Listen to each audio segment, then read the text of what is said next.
For more ages than he could count, Kael had known only the river. It was his world, his companion, his tormentor. He felt its every mood, the gentle, sun-warmed trickle of summer that lapped at his smooth gray surface, and the frantic, icy rush of the spring melt that sought to tear him from his bed. A deep, impotent frustration was etched into his very core, a resentment as deep as the white quartz vein that split his dark face. He was a prisoner of the current, and he hated it. One day, when the sun made the water glitter, a frantic speck of life appeared. It was Pippa, a minuscule water strider, her 6 delicate legs skittering across the surface in a dance of pure terror. Every ripple was a monster to her, every passing leaf a threat. Her huge, shimmering eyes reflected a world of constant, overwhelming motion. Kael felt her anxiety as a vibration on the water, a feeling that mirrored his own ceaseless agitation. A new, sharp ache bloomed within him, a desperate wish to calm the waters, not for himself, but for this tiny, terrified creature. As if sensing his thought, the river answered with its usual indifference.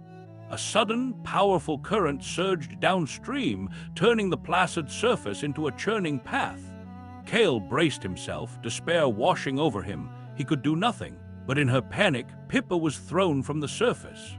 For a heart-stopping moment, she tumbled in the chaos before landing with a soft scritch upon Kael's top. Her spindly legs found purchase in the slight depression on his surface, and she clung on, trembling. For the first time in her short, frantic life, Pippa was still. And Kael, for the first time in an eternity, felt a flicker of purpose. The current eased, but Pippa remained. Kael could feel the frantic trembling of her legs slowly subside, replaced by the steady, light pressure of her tiny body nestled in his hollow. The realization struck him not as a thought, but as a deep, resonant hum that vibrated through his core. He could not stop the river, he could not calm its rages, but he could endure them. His steadfastness was not a prison, it was a power. The white quartz vein running through him no longer felt like a scar of ancient violence, but a spine of unbreakable strength. His purpose was not to change the world, but to be an unwavering sanctuary within it. Pippa began to use him as her harbor.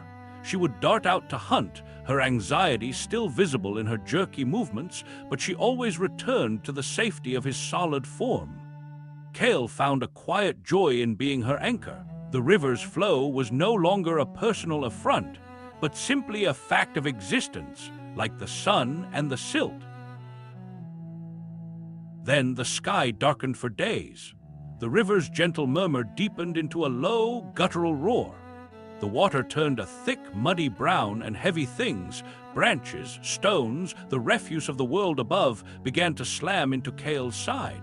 The great flood had come. Pippa pressed herself deep into his depression, her terror a sharp, frantic vibration against his core. Kael felt the water trying to lift him, to roll him, to tear him from the bedrock he had known for 1,000 years. For the first time, he felt fear not just for himself, but for the fragile life he now sheltered.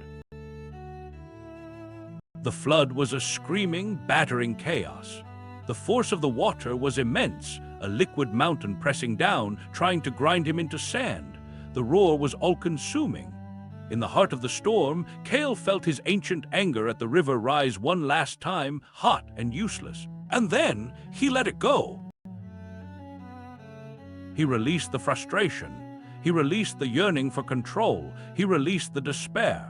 He poured all of his being, all of his ancient, silent consciousness into a single, focused point of existence. Be still, be solid, endure. He was no longer a victim fighting a battle he could not win. He was an anchor, and this was his purpose. He felt Pippa, a pinprick of life against his surface, holding on with a bravery that mirrored his own resolve. Together, they faced the torrent. Slowly, over hours that felt like another eternity, the roar softened. The violent shuddering lessened. The muddy water began to thin, and a weak, watery sunbeam pierced the brown gloom and touched Kael's surface. The flood was over. The river, now calm and clear, flowed gently past, and nestled in the small, safe hollow on his top, Pippa was still there. She stirred, her delicate legs stretching, safe and whole. Kael felt the river's touch, but his internal world was silent and calm. He had not changed the river, but by accepting his own nature, he had found a profound and lasting peace. He was a sanctuary, he was home,